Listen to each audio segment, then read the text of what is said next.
नमस्कार मित्रांनो.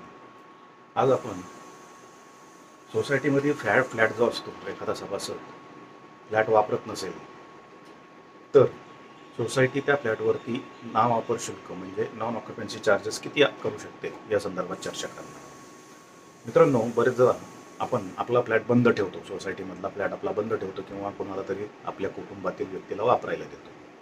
त्यावेळेस सोसायटी त्या फ्लॅटवरती नावापर शुल्क म्हणून अव्वाच्या सव्वा रक्कम आपल्याकडनं मागते. तर ही रक्कम किती घ्यावी या संदर्भात आपण पाहूया.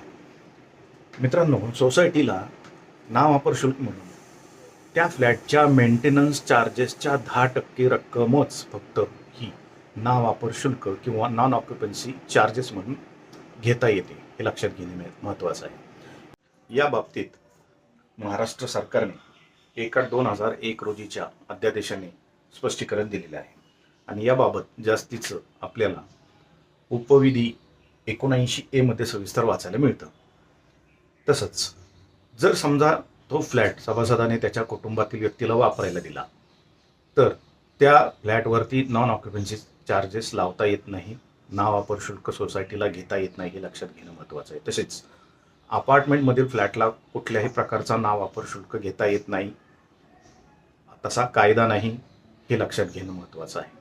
बऱ्याच वेळा सोसायट्या काय करतात की त्यांच्या ठराव करतात आणि त्या ठरावानुसार नावापर शुल्क किती घ्यायचं या संदर्भात रक्कम ठरवतात. पण ती रक्कम ही 10% मेंटेनन्सच्या 10% जास्त असू नये, हे लक्षात घेणं महत्त्वाचं आहे. सोसायटीचा ठराव हा कायद्यापेक्षा मोठा नाही, हेही लक्षात घेतलं पाहिजे आपण. जर एखादी सोसायटी एखाद्या सभासदाकडनं मेंटेनन्सच्या 10% जास्त रक्कम ही नावापर शुल्क म्हणून घेत असेल तर त्या संदर्भामध्ये सभासद सोसायटी कमिटीच्या विरुद्ध होऊ शकतो, हे लक्षात घेणं महत्त्वाचं आहे.